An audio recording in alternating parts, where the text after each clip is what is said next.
The continent has decided to take its destiny into its own hands.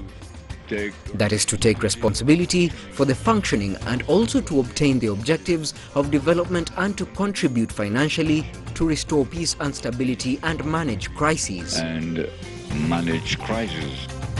An eventful African Union Summit concluded on Monday in Kigali with a commitment to review the efficiency and financial independence of the African Union Commission. But while the continent's leaders adopted new funding models and lauded the launch of the body's African passport, Dr. Nkosazana Dlamini Zuma will not be leaving ADDIS just yet, as no consensus could be reached on who will succeed her as the African Union Commission chair.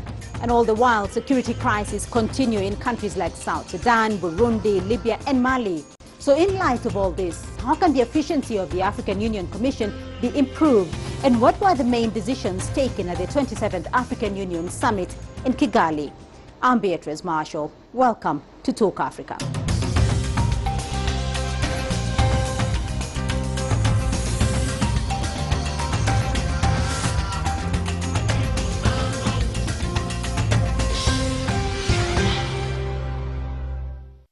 Well, the 27th African Union Summit concluded earlier this week with important decisions passed, including more commitment to pacify the situation in South Sudan, self-reliance through self-sponsorship of projects, and a big step towards free movement of Africans across the continent. CCTV's GIRUM CHALA has more. In the wake of renewed conflict in South Sudan, the 27th African Union Leadership Summit concluded with African heads of state calling for a concerted effort to implement the peace deal in the region. During the Kigali Summit, the AU has also established a fund to fight terrorism. Also on the agenda was the anticipated elections of a new African Union Commission. But Dr. Nkosazana Dlamini Zuma will have to wait another 9 months till January 2017 before she can vacate her office. This as none of the three candidates managed to win 2/3 of the votes from the 54 African heads of state and government to be elected. We have decided collectively to organize for new elections in January in Addis Ababa by taking the necessary time to prepare for the elections and also to give an opportunity to the new candidates to stand for the elections. Another milestone of the summit was the adoption of a new continental funding formula, a major step forward ensuring that the continent becomes self-reliant. This new alternative means that in order to finance AU activities and projects as well as peace and security schemes, member states will be required to pay 0.2% levy on their imports. So back here in Addis, the work of implementing the most important decisions at the summit will begin almost immediately. Analysts say this is a make or break time for the continent to finally achieve all-rounded growth and enjoy peace and security across its borders. GIRUM CHALA, CCTV, ABABA, Ethiopia.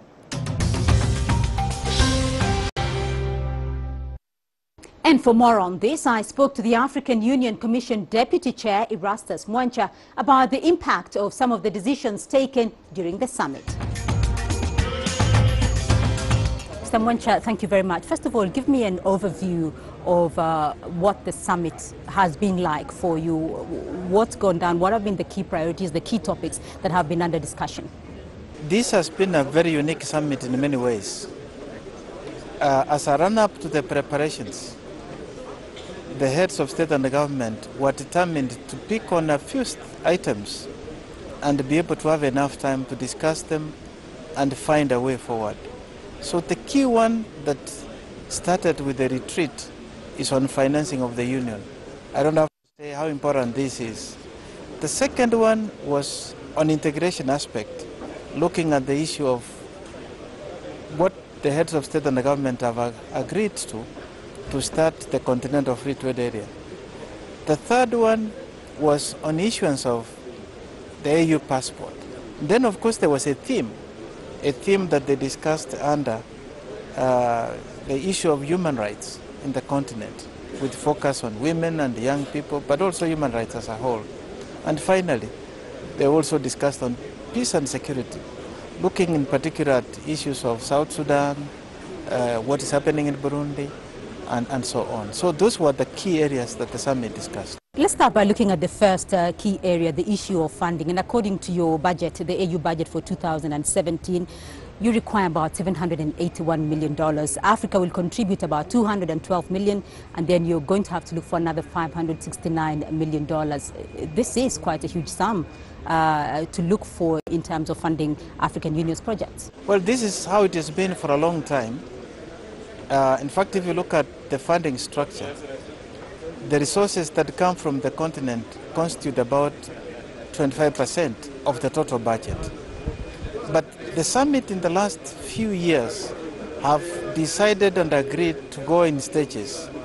They decided that in 5 years, they would like to see Africa finance 100% of its operational costs, 75% of programs, and 25% of peace and security budget. And this is a subject that's also been on the discussion for a long time. But at this summit, they made a breakthrough by coming to a decision that starting 2017, there will be a levy of 0.2% on all imports coming from outside for eligible goods. And the resources so collected for now is determined to be about 1.2 billion to be able to finance the development program of the continent.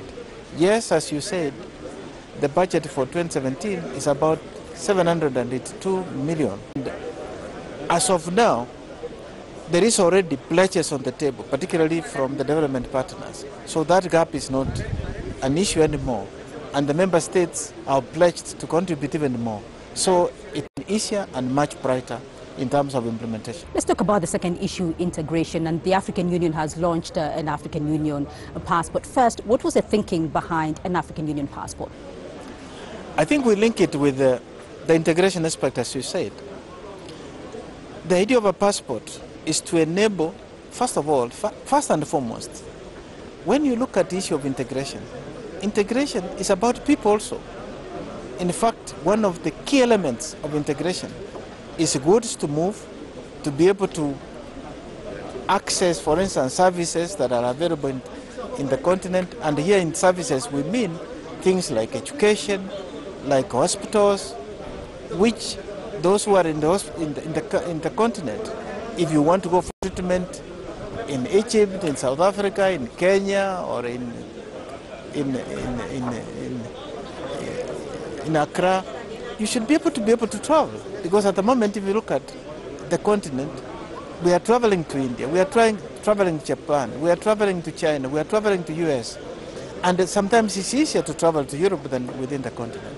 So this is a great move forward. And as we are now preparing to put in place the continental free trade area, this is a very important instrument. So the passport has been issued, and so this passport will entail that you can travel without having to obtain a visa, get your visa at the port of entry for at least 30 days, and that if you need longer stay than that, then you have to obtain a visa. Another issue that has been under discussion before we come to the final issue of peace and security, another issue, of course, has been the elections of commissioners and the African Union Commission Chair, and, of course, your position. How has the election gone? The law requires that as you elect the chairperson and the deputy chairperson, they must come from, once you don't succeed in the election of those for a new election. In fact, you don't even start the election of a deputy unless you have already finished with the election of the chairperson. The election was conducted. There's no candidate that met the threshold of 2/3, because the requirement is not just simple majority. You must have 2/3 of those eligible to voting. And because no candidate was able to obtain that, the law requires that you call for a new election. So a new election has been launched. peace and security has always been a focal point of the African Union and the continent. There was an IGAD heads of state meeting to discuss the issue of South Sudan. The Burundi situation is still under discussion. What have been the key decisions that have come out in terms of South Sudan and in terms of Burundi and in terms of Somalia as well, if that came up for discussion? Okay, let me start with South Sudan. Yes, there was an IGAD meeting plus 5. The plus 5, there were 5 member states representing the continent in that summit, and was also attended by Secretary General Ban Ki-moon, plus of course the EU chairperson commission and others. I mean, we were all present in that discussion. What the meeting has decided, in essence, is that we must find a way of making sure that the peace agreement that was agreed to in August last year is implemented. We must make sure that the two parties are committed to implementation of this peace agreement and that they create an environment for realizing this peace agreement. And because we know there is this suspicion and conflict between the two groups, the Union has endorsed and agreed with IGAD position that a regional force under the mandate of the UN be deployed for protection to make sure that the two don't continue to fight and that they create an environment for humanitarian assistance, but also enough to be able to implement the peace agreement. In terms of Burundi, did Burundi at all come up for consideration, or what is... Yes, Burundi has come up, but in the context of concern that the process is slow, concern to make sure that it's inclusive, concern that we must create an environment to make sure that all parties come to the table, and that the insecurity that from time to time is happening is arrested, and that we see really the country go back to normalcy.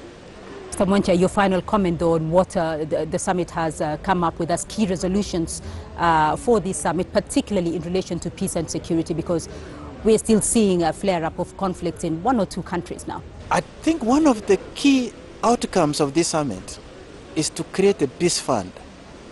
And the peace fund that has been created will be endowed with an initial amount of over 300 million, which gradually will increase to about 400. And the whole idea is to equip the continent to address some of the key challenges that we've been facing, to be able to have rapid deployment. But there is also, the peace fund will have 3 windows. There is a window of preventive diplomacy. There is a window for peacekeeping, and there is a window for peace operations. This is very important because for the first time, the continent will have at its central command capacity to be able to move and arrest as we move towards silencing the guns by 2020. Mr. Mwencha, thank you. As usual, thank you very much, Beatrice.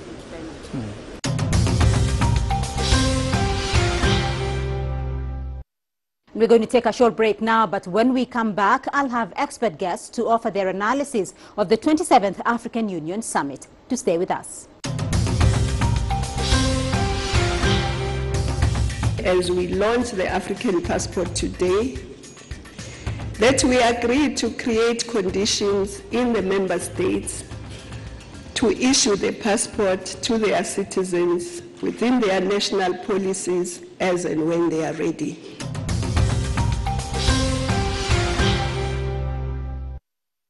That was the African Union Commission Chair Nkosazana Dlamini Zuma speaking at the launch of the African Union passport in Kigali last week. Welcome back to Talk Africa. Now, to further analyze the outcomes of the 27th African Union Summit, I have expert guests standing by. In Lagos, Professor Charles DOKUBO. He's the head of Defense and Strategic Analysis at the Nigeria Institute of International Affairs. In Johannesburg, Mr. Yarik Turiansky. He's the Program Manager of the Governance and APRM Program at the South African Institute of International Affairs. And with me here in Nairobi is Dr. Bob Wekesa. He's a postdoctoral fellow at the Wits University in Johannesburg. Bob, thank you very much for joining us here on the program. And I'm going to start off with you, Dr. Wekesa, because there were 4 issues that came up at the end of the African Union Summit in Kigali. The African Union passport, funding for the African Union, peace and security issues, and the election of the African Union commissioners. First of all, the African Union funding. They're talking now about levying some 0.2% on African countries in a bid to fund the African Union. Your take on that? I think this is the best thing that has happened of late in terms of funding the African Union, because it can't be that a continent that claims sovereignty, that claims to have won independence many years back, still relies on donor funding for internal programs. If you look at the budget of the AU that was passed in last December, the last summit, it was about $400+ million US, half of which, or nearly half, is sourced from donor funding. Now we are in a situation where globally many regions of the world are facing financial difficulties. So the generosity that we are seeing from East Asian friends, from the EU, from Americans and so forth, is dwindling. And therefore the AU must look internally for this funding. And I think it's good to levy countries so that there is an agreed amount that can then be taken as internal funding. All right. Professor DOKUBO in Lagos, is this going to have an impact, though, in the operations of the African Union? I think as Africans, we are jumping ahead of ourselves, because I believe that there are other pragmatic and necessary social provisional aspects that the AU should carry out.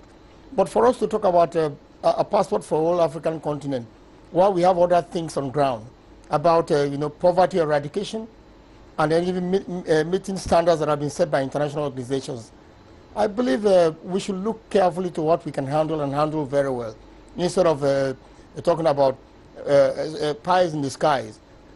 African passport is good, but that's not what we are going to face. What we are supposed to face now. We are supposed to talk about infrastructural development, educational development, democracy and sustainability of democracy, not about passport.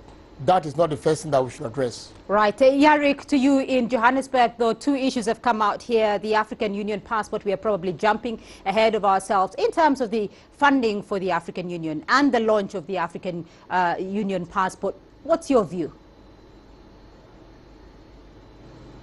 Certainly the African Union passport has been a long time coming, and there have been many complaints from different citizens in different parts of Africa about the fact that it's not easy for them to travel. I personally had a colleague from Lesotho that once struggled to attend the African Union Summit in Addis Ababa, Ethiopia. So this is something that needs to be addressed, but the way that they are starting it with the heads of states and top officials and foreign ministers perhaps does not send out the best signal, because this is something that's supposed to ease travel for the people, but they're showcasing it with heads of state.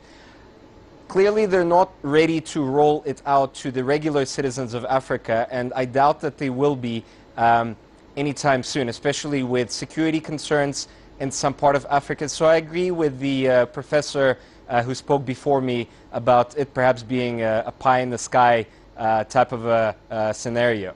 With regard to the funding of the African Union, it's certainly a worthwhile initiative that it's trying to come up with African solutions to African problems, given that due to various estimates, between 72 and 76% of the operational budget of the African Union are being funded from the outside. So in order for Africa to implement these solutions, it obviously needs to fund them as well, thereby enabling it to have a stronger voice in the decisions that it's making. Right, Dr. Wekesa, yes, your view on that, though, because it seems like this African Union passport is causing some storm. No, I think my view is wedded to the fact that if you are launching something like an African passport, it is a continental initiative, it is a huge initiative, it is an overarching initiative. So I think, it's very symbolic to, launch it at an AU summit, and to launch it with, the symbolic giving of the first passports to the president of Rwanda, Paul Kagame, and the AUC, the AU chairman, the president of Chad, Itno. I think we need the symbolism in doing this, and I think I'll also disagree slightly with Professor in Lagos, in that, yeah, there are critical areas such as infrastructure and so forth, but the patriotism and Pan-Africanism that we need to cultivate is equally important, so that as we develop the more substantive issues, we're also looking at the more softer issues that, call it soft power if you want, on an African scale. And a passport, someone saying I have an African passport is actually a window into, developing that patriotism that we have. Very quickly on the financing, I think one of the areas that the AU might want to consider is actually reforms within the AU itself. At a macro level, right, we find that the AU headquarters in Addis Ababa has been accused, and sometimes with some fair level of truth in it, that there's a lot of wastage, there's a lot of mismanagement. In fact, of the over 400 million US dollars budget, nearly 60+% it goes into administration, meaning paying salaries, meaning paying allowances, per year. Forth. Right. There have been accusations of commissioners and directors traveling all over the place. They are never really at the AU headquarters. So perhaps also, in a holistic sense, reform at the AU, right sizing and cost cutting is the way to go. After all, a number of African countries, Botswana and Kigali and Rwanda, for example, have very lean governments that are performing. Why can the AU itself, kind of borrow from that? I want to look at other issues that came out of the African Union Summit, though, and Professor DOKUBO, I'll come to you. The issue of peace and security. South Sudan was top of the agenda there, but South Sudan has rejected an African Union proposal to send troops there. Africa is still struggling, though. The African Union is still struggling with its peace and security issues there. What's your take on the whole question of South Sudan, Burundi, and the way forward with the African Union? It is quite clear the provision in Article 4H empowers the organization to intervene where you have a massive human rights abuse and all that. So we don't even have to take permission from the country. The fact is that if there is a proof that there's violation of human rights and there is war in the continent, we cannot just stand aside and watch and see a part of Africa turn into a mass graveyard. The African Peace and Security Organization should activate itself and then, according to the provision, intervene and maintain peace and security in that area. If not, whatever we stand for, we are not going to gain anything from it. We said African solution to African problems, and this is what we have to do. Regardless of what the leaders say there, we have to mobilize and then look at the regional brigade there and then move them to the conflict zone. Dr. Wekesa, to you though, do you want the African Union has been unable to activate and operationalize the peace and security architecture? For certain it has. There might be some measure of success, but it is so minimal, so minute, that it doesn't even count as a success. Half the time, where we've seen success in interventions, external players have played a crucial role, particularly the UN and so forth. We are seeing a situation, for example, where the anticipated pulling out of the AU, essentially after Brexit, the AU saying, look, we have challenges with our own financing, therefore we're not going to support AMISOM, the African Union mission in Somalia. That puts it in a very precarious situation. Similarly, in Sudan, the intransigence and the refusal to allow the standby force to intervene is an example of a dog that barks but does not bite. When you talk about the challenge there, I think it's political will that is lacking. I think there might be lots of conversing by the Salva Kiir administration to neighboring countries and so forth, I mean, their fellow presidents, to say, you know, scuttle this and in return for this or that. Right. The other issue, though, that did come up was the election of the African Union commissioners, which did not take place. And African countries argued that perhaps the candidates preferred did not meet the threshold of an African Union commissioner. What happens now? I mean, why was there so much disagreement over the election? Certainly, from even the last election where Zuma, you know, Dlamini Zuma beat Sean Ping after several, and it was on the third incidence that the Southern African Development Community Bloc was able to lobby sufficient numbers for Dr. Dlamini Zuma to beat. It appears that going forward, the position of AUC chairman or chairperson will be a very competitive one, calling for lots of horse trading. But in addition to that, I do agree with sentiments that have been expressed to the extent that the names that have been preferred, you know, Venom Moitoi from Foreign Minister for Botswana, Mba Mokoi from Equatorial Guinea, and Specioza Wandira Kasibwe from Uganda, to me also are not very inspiring. And I'm sorry to say that with due respect to them. I think what we need at the AUC is someone with muscle, which we thought Dlamini Zuma had, except that perhaps interest back home, we hear that she's going to go for the presidency of South Africa, perhaps might have pulled her away from being effective and efficient at the AU level. But you know, the African Union is such a complex, intricate organization that it needs someone that has clout, has sufficient you know, managerial power. I will even propose perhaps someone who is a former president, perhaps to lead it. You know, someone who, when they lift the phone or write to a president and say, look, we are sending the standby force, you like it or not, that can be respected. Right, Dr. Bob Wekesa, thank you very much for your insight, but we'll leave it there for the moment. And that's all we have time for this week. But thank you to my guests for their insights. In Lagos, Professor Charles DOKUBO, he's the head of Defense and Strategic Analysis at the Nigeria Institute of International Affairs. In Johannesburg, Mr. Yari Turiansky is the program manager of the Governance and APRM program at the South African Institute of International Affairs. And with me here in Nairobi, Dr. Bob Wekesa is a postdoctoral fellow at the Wits University. Thank you very much for your insights. And remember, you can join the conversation at home through Facebook, Twitter, and YouTube. Do join us again next week for another edition of Talk Africa. Goodbye.